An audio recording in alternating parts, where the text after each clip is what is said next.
la creación.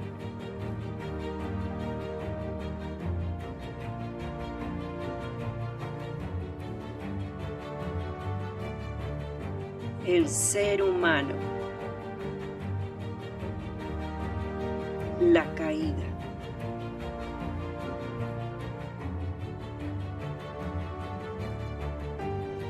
Un plan de redención. Una familia. Una promesa. Una esperanza para toda la humanidad.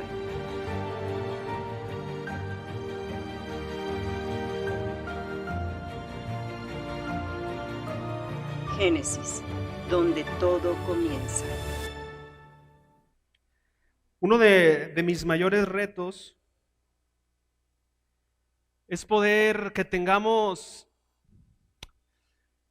por un espacio de nuestro tiempo tengamos esta parte de el auditorio al que fue escrito este libro de Génesis pueda darse otra vez en el entendido de lo que quería comunicar Moisés, que es el autor, que coinciden la gente intelectual de la Biblia, quien fue el autor o compilador de estos libros del Pentateuco.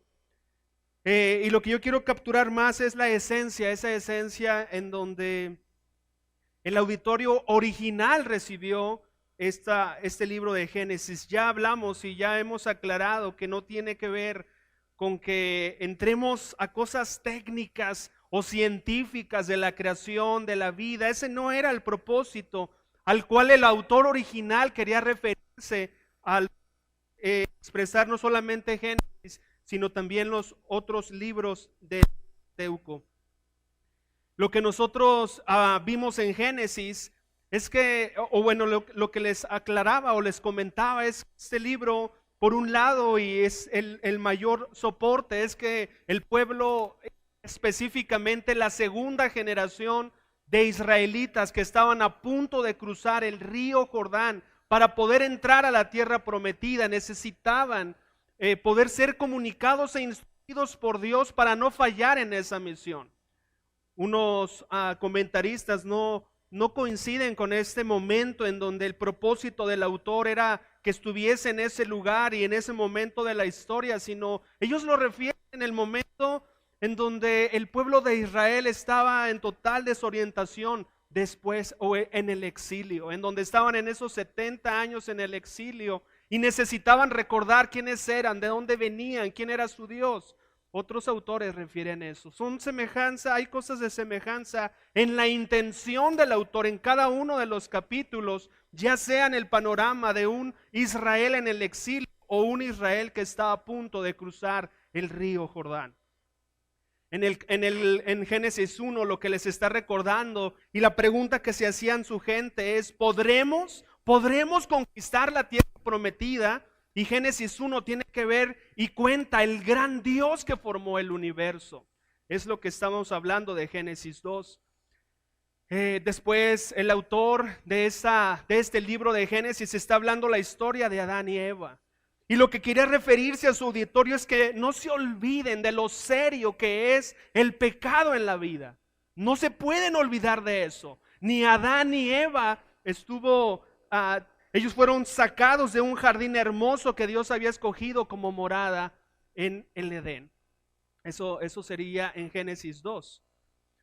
Y Génesis 3 les estaba refiriendo acerca de que a través de Adán y Eva y esa promesa, ese protoevangelio, esa semilla que iba a crecer de Eva, iba a traer salvación e iba a ser destruida la serpiente. Y tan solo vimos en Génesis 4 y 5 la historia y la descendencia de Caín y Abel. Y cómo esa batalla comenzó de Satanás por destruir quien viniera por esa mujer que es Eva para que no viniera ningún tipo de salvador y destruyera a la serpiente que es Satanás. Y vemos esa historia y cómo esa gran batalla comienza y lo podemos ver con Caín y con Abel. Otra de las cosas es que se preguntaban y lo que es la historia de Noé, si nosotros la leemos como el auditorio original es: oye, ¿por qué estamos aquí si todo ha salido mal?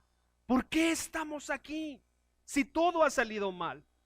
Y eso es lo que nosotros vamos a nosotros a ver, de qué es lo que explica la Biblia, de por qué cuando todo se ha salido de control, qué hace Dios en esos momentos. ¿Qué lugar están ocupando esta segunda generación antes de cruzar este río Jordán? Y obviamente tiene que ver con nuestra historia. ¿Qué estamos haciendo hoy en un mundo caído, en un mundo de maldad, en un mundo en la situación que nosotros vemos? El estudio de esta mañana, que es, vamos a nosotros a leer Génesis 7, se titula así, un nuevo comienzo, un nuevo comienzo. Y vamos a nosotros a remontarnos un poquito antes de Génesis 7 para poder nuevamente ver qué es lo que está haciendo quererles reflexionar en Génesis 6, por favor, Génesis 6, 11 al 13. Génesis 6 del 11 al 13.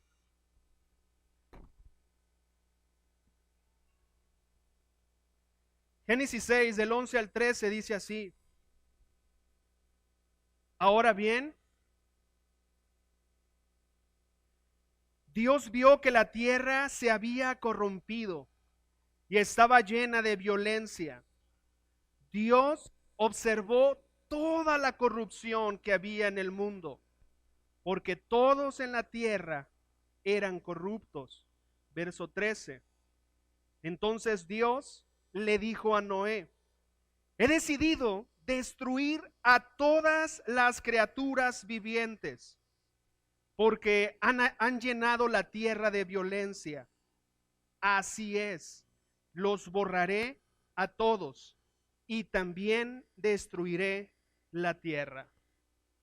El panorama que estamos viendo y la Biblia en Génesis, y este autor les estaba hablando y hablaba ya de la genealogía de Caín, y llegaba que ya la séptima generación había descrito en la séptima generación con Lamec, que Lamec ya se había salido de control.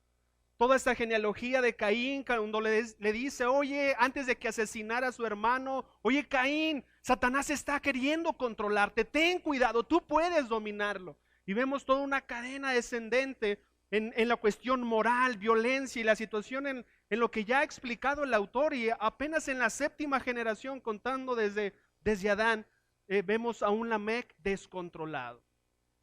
Obviamente matan a la semilla, a Abel, a ese hombre que posiblemente a través de él pudiese venir a quien iba a destruir a la serpiente, y Dios les permite que naciera Set. Y Set, y esta historia lo que nos está enseñando, miren lo contrastante que fue la séptima generación de Set, Enoc, el que tú y yo conocemos, que vivió en unión con Dios 365 días de 365 años. Y apenas estamos hablando de la décima generación, en donde Noé, que también su padre se llama Lamec, que necesitamos evitar confundirnos, aunque tienen nombres parecidos. Lamec, papá de Noé, no es el mismo Lamec de la descendencia de Caín. Igual también hay un Enoc en Caín, y no es el mismo Enoc de la descendencia de Set. Pero familia, algo que me llama la atención en la Biblia, en el pueblo de Israel, en el pueblo judío, es algo que tú y yo no hemos vivido. Y estamos hablando de un juicio de Dios. Dios, al ver la violencia y al ver las cosas, emite un juicio. Y lo que acabo de leer en el versículo 11 es la declaración de un juicio terrible.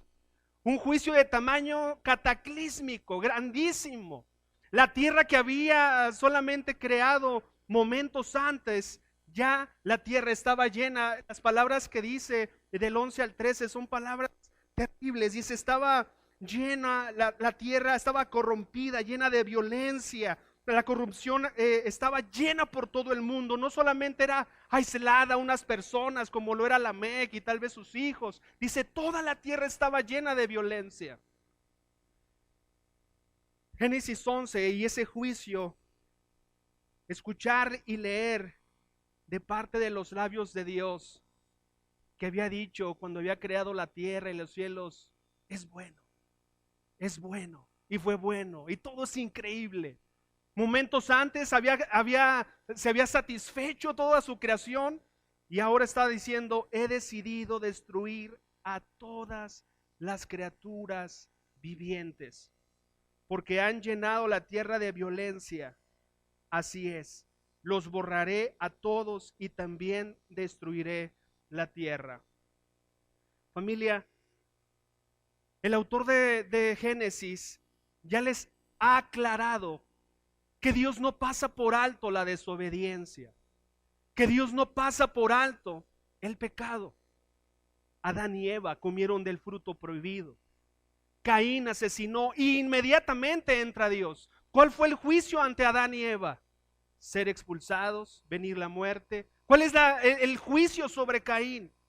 Ser todavía más echado más lejos de donde fueron puestos Adán y Eva. Obviamente nosotros también vemos rasgos y momentos de gracia, sí. Yo lo que quiero que pienses es en esto. ¿Cómo nosotros vamos a implantar en nuestro corazón y en nuestras mentes el entendido de que el pecado para Dios es serio y que Él siempre ha actuado con un juicio? Esto que acabamos de leer y que les recordaba a sus oyentes y en esta pregunta que ellos hacían, oye, pero si todo salió mal, ¿por qué estamos aquí? Si Dios había decidido acabar con toda la creación, toda la tierra, ¿por qué estamos aquí? ¿Por qué estamos a punto de conquistar esta tierra prometida? ¿Por qué? Si ha habido tanta maldad y Dios en su pureza ha emitido un juicio. ¿Por qué? Era lo que Moisés no quería que dejaran de pensar. Lo primero es que en ese momento que iban a entrar, como les ha venido hablando, el pecado es serio, el pecado destruye, el pecado no es un atajo para nada. También que pensaran en algo que vamos a ver más adelante. Pero Dios es así, familia. El juicio de Dios lo podemos y lo ha estado hablando con tanta facilidad Moisés en Adán y Eva, en Caín y Abel, y ahora la violencia y la corrupción extrema. Me llama la atención mucho en el versículo 6 que dice que a Dios se le partió el corazón. De la violencia y corrupción extrema a Dios se le partió el corazón y estaba emitiendo este juicio global. La tierra que tú y yo pisamos, el planeta en el cual tú y yo habitamos, Dios había emitido un juicio de destruirlo todo. La razón, violencia y corrupción extrema. Familia, yo quiero que evites que confundamos a veces cuando escuchamos y tal vez el diluvio o no sé qué es lo que se te venga a la mente en el juicio de Dios, porque lo que nosotros tenemos más cercano en nuestras mentes del juicio de Dios es cuando tú y yo fallezcamos. Ahí entendemos un poco más de que va a haber un juicio para ti y para mí. Pero el juicio de Dios, yo veo en nosotros confusión, en la gente se ve confusión, no entiende lo que la Biblia nos ha tratado de decir, que Dios es un Dios justo. Y lo que estamos viendo aquí, en donde Dios pesa el corazón, pero aunque le pese, aunque le duela, tiene que tomar una decisión. Imagínate el nivel de maldad, el nivel de corrupción, el nivel de violencia generalizada para tener que acabar con la creación que con su bendita boca había creado. Esos seres humanos hechos a su imagen y semejanza. Imagínate a qué grado estuvo. Y también yo quiero que tú observes los juicios de Dios. Tú no vas a ver en ninguna página en donde le digas a Dios, Dios, exageraste. Con Adán y Eva, exageraste, Dios, fue un mandamiento el que violaron. O con Caín y Abel, oye, sí lo mató, pero no, hombre, Abel le robaba el desayuno y hacía cuanta cosa. No vamos a ver ningún momento, en ningún juicio, sea personas, sea naciones o sea todo el mundo, un gramo de que Dios está exagerando en su sentencia. Dios está siendo justo y aplicando la justicia que se merece. Es terrible ese momento. El auditorio al cual se está refiriendo Moisés, Por eso yo les digo que nosotros no tenemos obviamente la historia del diluvio. Para ellos no era fresca, no era un juicio cercano, no era un juicio que apreciaron, vieron, estuvieron cercanos. Pero ellos sí vivieron el juicio contra esta primera generación que no entró a la tierra prometida. Eran sus padres. Y ellos sí observaron.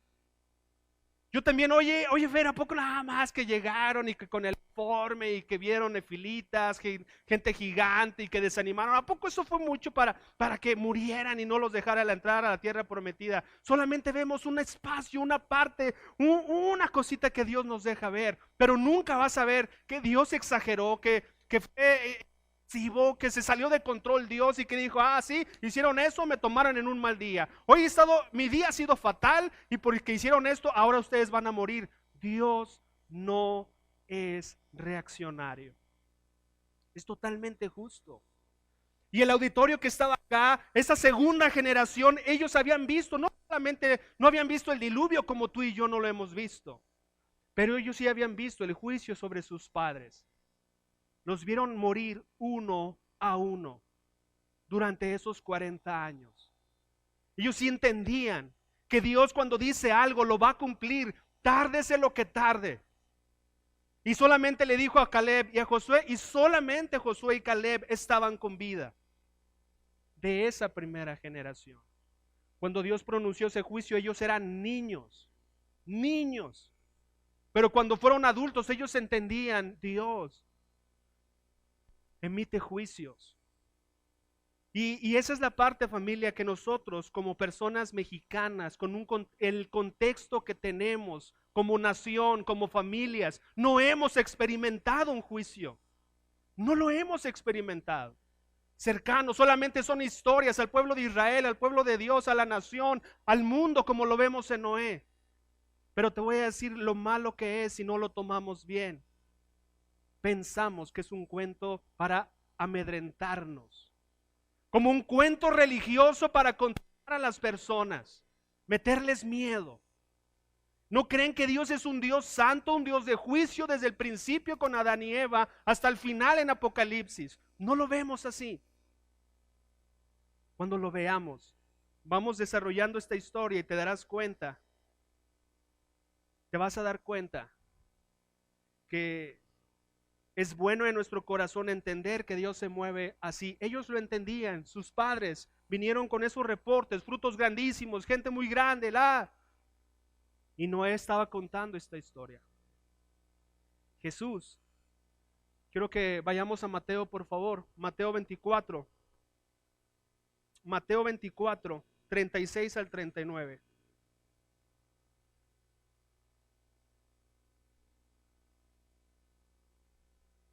Mateo 24,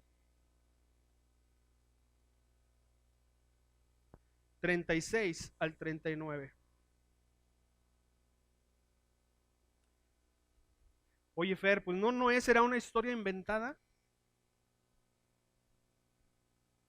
Palabras de Jesús, Hijo de Dios, nacido de María. Verso 36. Sin embargo, nadie sabe el día ni la hora en que sucederán estas cosas, ni siquiera los ángeles en el cielo, ni el propio Hijo, solo el Padre lo sabe. Cuando el Hijo del Hombre regrese, será como en los días de Noé. Jesús refiriéndose a Génesis 6. Será como en los días de Noé. En esos días, antes del diluvio, la gente disfrutaba de banquetes, fiestas y casamientos hasta el momento en que Noé entró en su barco. La gente no se daba cuenta de lo que iba a suceder hasta que llegó el diluvio y arrasó con todos.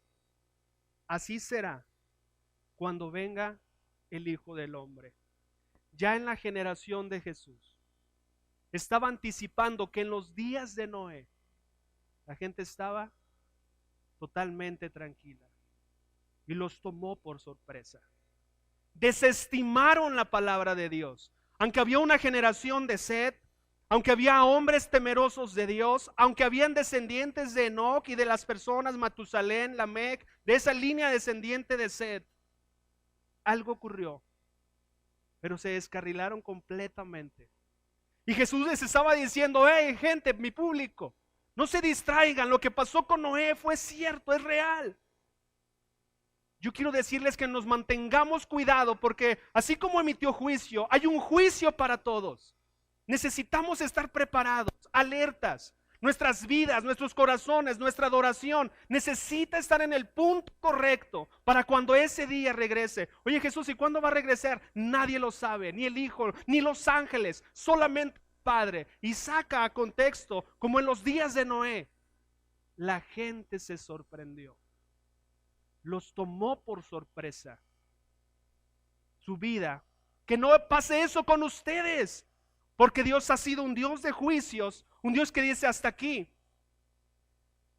Dios escucha el clamor de muchos padres, madres.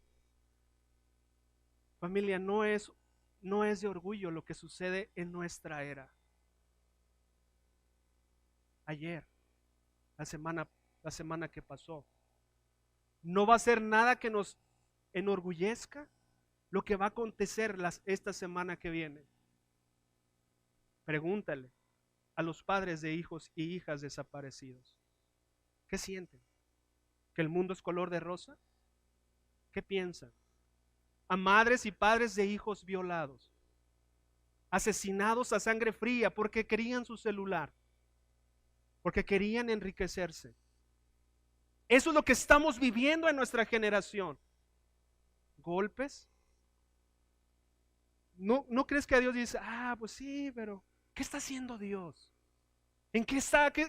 Por eso Jesús está diciendo: por favor, pónganse alerta, porque va a haber un juicio. Y quiero decirles que no, va a ser inadvertido. Pero yo pienso, a Dios le duele y se le parte el corazón. Si en los días de Noé, yo pienso que sigue sintiendo eso en nuestro corazón. Si tú no eres una persona que ha vivido eso en carne propia, la verdad es que no entendemos hasta que tal vez suceda. Pero esas personas por lo menos están pidiéndole: Dios, mata a esa gente. No conozco quién fue, no sé quién es, pero por favor acaba con su vida. Eso está pidiendo la gente. Obvio, porque la maldad en los corazones ha llegado al extremo. Familia, cuando hablamos de un nuevo comienzo, tú te vas a dar cuenta lo siguiente, un nuevo comienzo, siempre va a haber antes un juicio. Antes de un nuevo comienzo, siempre va a haber antes, siempre va a precederlo un juicio. Va a haber una tierra nueva, va a ser algo increíble, pero va a haber un juicio. Y lo que esta historia nos refiere, quiero que vayamos a Génesis 7, por favor. Génesis 7 del 1 al 7. Vamos a regresar y veamos Génesis 7 del 1 al 7.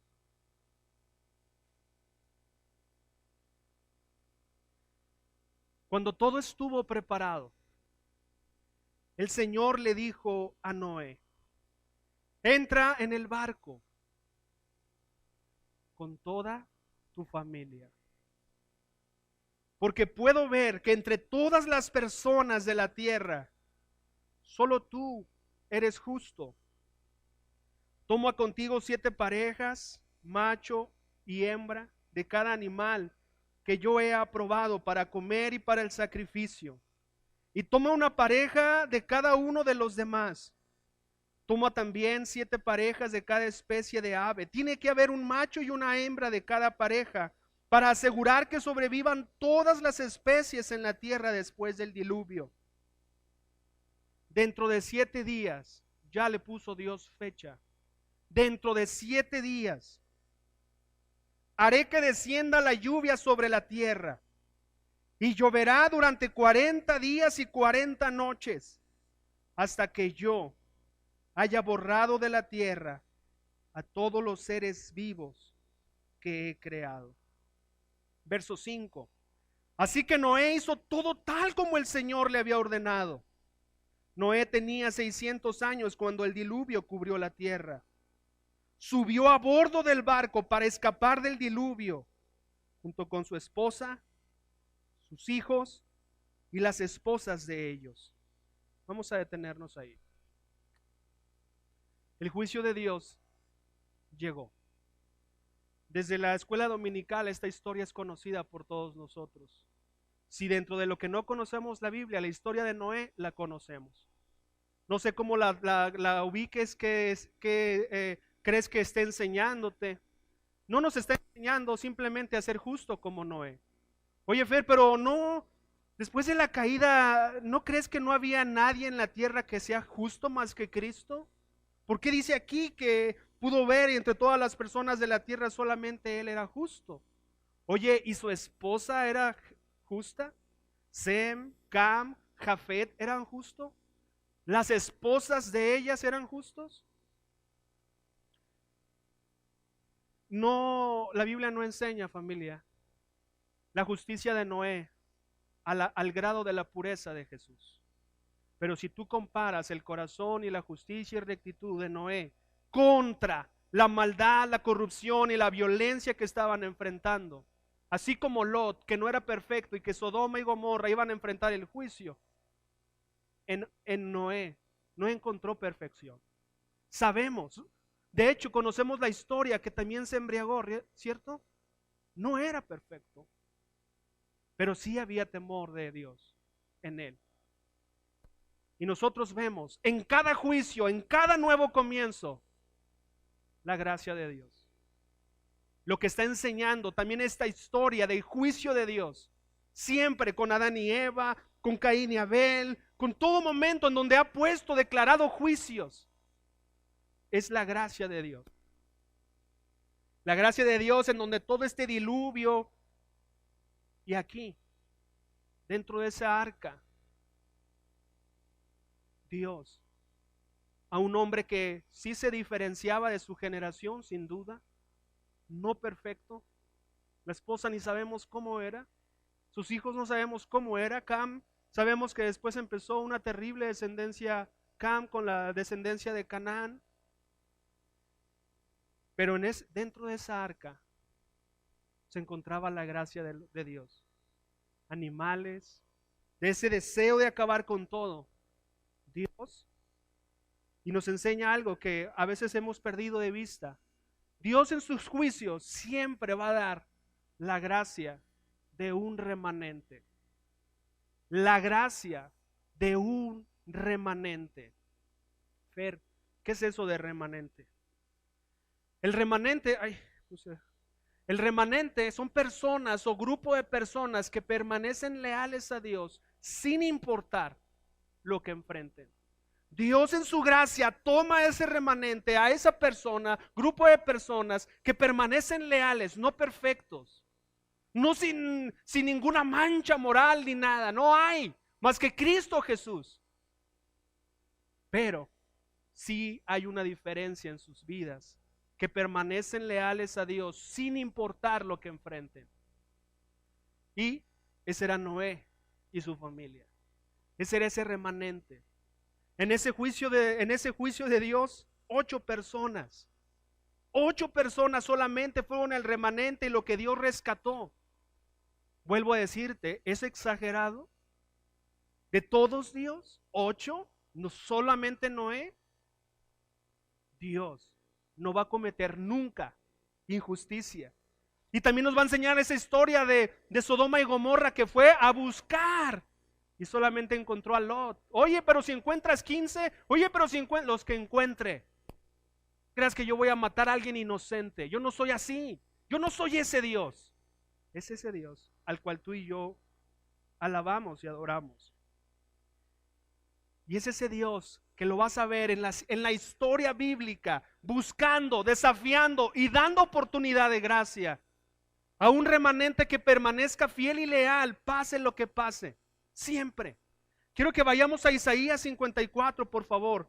Isaías 54, 9 al 10.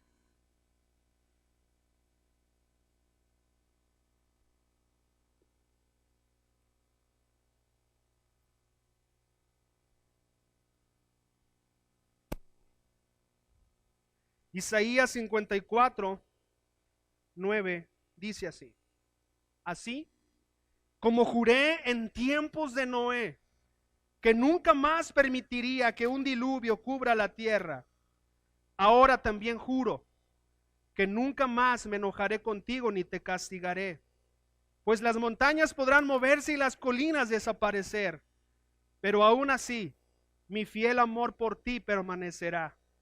Mi pacto de bendición nunca será roto, dice el Señor, que tiene misericordia de ti. Él está hablándole a los exiliados. Emitió juicio a los exiliados, los judíos, personas que conocían la ley de Dios, adorando a Moloc, ofreciendo a sus hijos a falsos dioses. Hacían cosas terribles los judíos. Y le pesó y les mandó profetas: por favor, arrepiéntanse, matemos a los profetas. Pero Dios, y les dijo: voy a exiliarlos, voy a mandarlos lejos, voy a olvidarme de ustedes. Y no les importó. Y en el exilio les está diciendo: yo busco por gracia un remanente, porque mi misericordia está en tu vida. Una gracia, la gracia del remanente. Ellos, la segunda generación de israelitas, ellos eran ese remanente ahora. Dios emitió un juicio y está diciéndoles: ahora ustedes sean leales a mí, a mis leyes, a mi palabra, a mi corazón. Ahora ustedes son el remanente. Ellos fueron ahora ese remanente de lo que fue en su momento Noé. Segunda de Pedro, por favor, 3 del 11 al 15. Segunda de Pedro.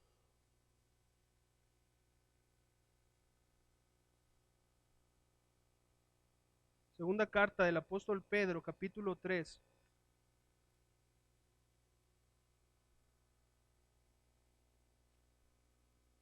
Del 11 al 15.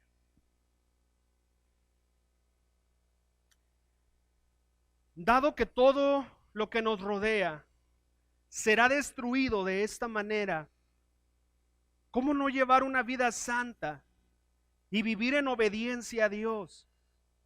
Esperar con ansias el día de Dios y apresurar que éste llegue. En aquel día ya no va a caer un diluvio, familia. En aquel día Él prenderá fuego a los cielos y los elementos se derretirán en las llamas. Pero nosotros esperamos con entusiasmo los cielos nuevos y la tierra nueva, que Él prometió, un mundo lleno de la justicia de Dios. Por lo cual, queridos amigos, mientras esperan que estas cosas ocurran, hagan todo lo posible para que se vea que ustedes llevan una vida pacífica que es pura e intachable a los ojos de Dios. Verso 15. Y recuerden que la paciencia de nuestro Señor da tiempo para que la gente sea salva. Esto es lo que nuestro amado hermano Pablo también les escribió con la sabiduría que Dios le dio. Familia, somos una nación que no hemos enfrentado los juicios de Dios como lo que ya te he dicho. Los israelitas, el pueblo de Dios, el pueblo judío ha enfrentado exilio. Tú no vas a ver nunca más la adoración a ídolos después del exilio. Aprendieron la lección de la adoración. Cometieron muchos otros pecados, pero la idolatría ya no la tocaron. El juicio de Dios es severo. No sé si alcanzas a ver, pero por la gracia de Dios, en el juicio de Dios que enfrentará el mundo, tú eres ese remanente. Tú eres ese remanente. Quiero que tú pienses si estás apreciando la gracia de ser ese remanente. Si estás comportándote como si fueras ese remanente. Si son tus prioridades ajustadas al remanente que Dios está invitando. Si te pudiera contar la historia de otra manera, es como si tú fueras Noé y tú estuvieras invitado a esa arca. Eso es lo que está pasando contigo. Sí, Fer, yo la verdad desprecio el arca. Perfecto. Que quede asentado. Dios es justo, te está invitando y tú no lo quieres aceptar. Tú vas a ver a ese remanente, a Noé, que le decía a Noé, hace esto de 150 codos, hace eso. Y dice, y Dios lo hacía conforme Dios le mandaba. Y Dios le hacía conforme Dios le mandaba. Y Dios le hacía conforme Dios le mandaba. Las iglesias cristianas hoy en día no se comportan como un remanente. Se parecen al mundo. Sus prioridades están ajustadas al mundo. Quieren casas más bonitas, autos más veloces, más modernos, hijos educados, inglés y lo que tú quieras. Los cristianos no parecen un remanente hoy. No parecen un remanente. Las familias no parecemos un remanente hoy de la oportunidad de Pedro. Decía, oigan, ustedes son un remanente. Dios está teniendo paciencia con ustedes, pero su vida se debe de ajustar. Hoy la gente está preocupada en cómo se va a jubilar, en qué va a ganar, en dónde va a ser. Están dispuestos a viajar de ciudad a ciudad para mejorar su sueldo, a cambiar de casa, de domicilio, para mejorar su estatus. Pero no para obedecer a Dios con todo su corazón. Eso no es el remanente. Lo que les estaba diciendo antes a este pueblo antes de entrar, oigan, ustedes son privilegiados. Dios emitió juicio contra su generación, que son sus padres. Compórtense así, familia. Es aterradora la historia, que no obedecieron. Esa segunda generación no obedeció y no se comportó como un remanente. Y enfrentaron nuevamente un juicio. No acabaron con las naciones. Después de que Josué se muere, ellos se vuelven al mundo. ¿Seremos el remanente? ¿Seremos eso? Dios ha puesto mucha gracia para que nosotros tengamos la oportunidad en Jesucristo. Mucha. Pero no está siendo valorada. Porque no nos vemos así. Un nuevo comienzo. Hay un remanente que es por gracia. Pero Cam se deschavetó. La segunda generación, la esperanza. Familia, nos debería dar miedo. Que la palabra de Dios, y no un miedo de lo que te quiero decir, tenemos que abrir nuestros ojos y tenemos que entregar nuestro corazón en adoración a Dios. Cuando dice que son muchos los llamados y pocos los elegidos. Eso nos debería llenar. No te dice nada, 8 en total se salvaron. No te dice, yo creo que sí la libro. O sea, tú que eres ministro, piensas y hablas que Dios, no, pero acá el trabajo, la vida se vive de otra manera. Yo no te digo que veas a los ministros o no ministros, quiero que veas a la Biblia y a ver si tu vida se compara con el desafío de Dios. En donde te dice, ama a Dios sobre todas las cosas. ¿Se ve que nuestro amor a Dios está sobre todas las cosas? ¿Se ve acaso que nuestro amor por el prójimo también se ve como nosotros mismos? Mateo 24, por favor. 37 al 44. Mateo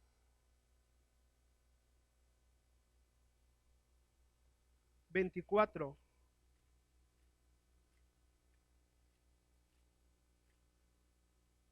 37 al 44.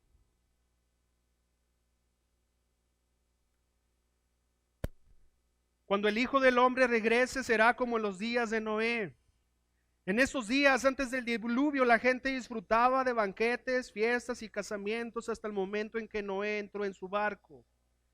La gente no se daba cuenta de lo que iba a suceder hasta que llegó el diluvio y arrasó con todos. Así será cuando venga el Hijo del Hombre. 2 hombres estarán trabajando juntos en el campo. Uno será llevado, el otro será quitado. ¿Cómo era el estilo de vida? No lo sé. Pero Jesús está diciendo que uno y uno. 2 mujeres estarán moliendo harina en el molino. Una será llevada, la otra será dejada. Verso 42.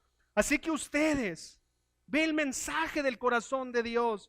Así que ustedes también deben estar alerta, porque no saben qué día vendrá su Señor. Entiendan lo siguiente: si el dueño de una casa supiera exactamente a qué hora viene un ladrón, se mantendrían alerta y no dejaría que asaltara su casa. Ustedes también deben estar preparados todo el tiempo.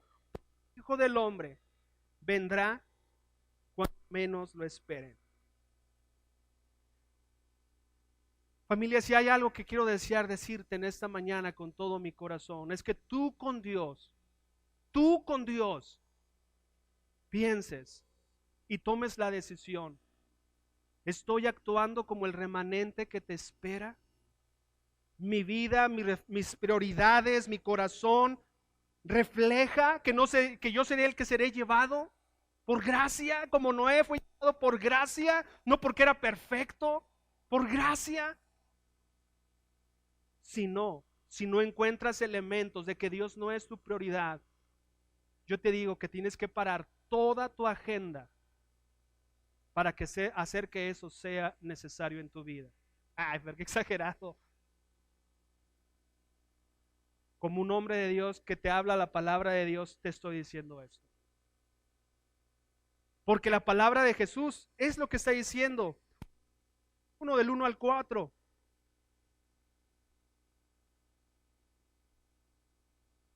Apocalipsis 21.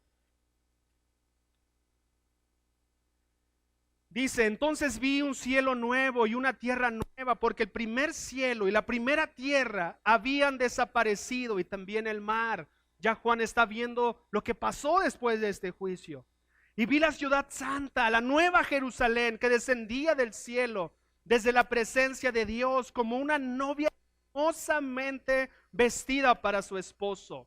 Oí una fuerte voz que salía del trono y decía: miren, el hogar de Dios ahora está entre su pueblo. Él vivirá con ellos y serán su pueblo. Dios mismo estará con ellos. Él les secará toda lágrima de los ojos, y no habrá más muerte, ni tristeza, ni llanto, ni dolor. Todas esas cosas ya no existirán más. Amén. Familia, si yo fuera Noé, te diría: vale la pena vivir el ser el remanente. Lo que está diciendo Apocalipsis dice: es increíble. Los cielos, la tierra nueva, los cielos nuevos, es increíble. El mar ya no existe en la nueva creación. Dios está cerca de su pueblo, ya no existe dolor, lágrimas ni sufrimiento. Un nuevo comienzo.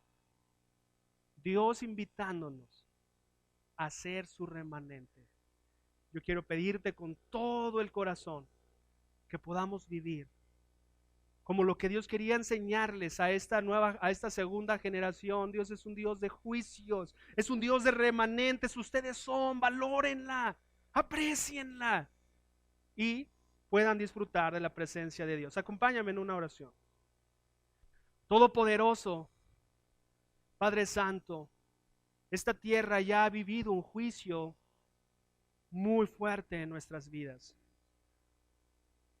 No sabemos cómo será el juicio, solamente lo que tu palabra dice, que habrá rechinar de dientes, que será muy desfavorable, Dios, será impensable para la gente en este mundo. Dios, con todo mi corazón te pido que nosotros, que hemos sido iluminados por Cristo, nos aferremos a nuestra fe, que nuestros ojos pongamos en la mirada a Cristo y no nos perdamos en lo que se pierde el mundo, y no nos perdamos como hombres y mujeres como si no tuvieran Dios ni tuviéramos una esperanza de vida eterna. Te quiero agradecer tu gracia infinita, porque nuestros nombres están escritos en el libro de la vida. Padre, sé que la salvación no es por obras, es por gracia de principio a fin, pero es serio, es serio. Te damos gracias, y es en el poderoso nombre de Cristo Jesús en quien te pido que toques nuestro corazón y que hagamos lo que tengamos que hacer, que esté de nuestra parte, para poder estar a la altura de ese remanente por el cual tú vas a venir. Te lo pido en Cristo Jesús. Amén.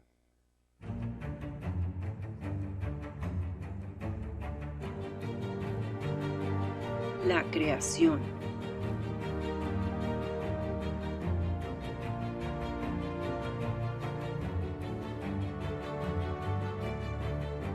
El ser humano.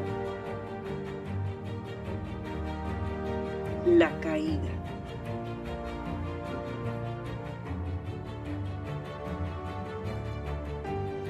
Un plan de redención. Una familia. Una promesa. Una esperanza para toda la humanidad.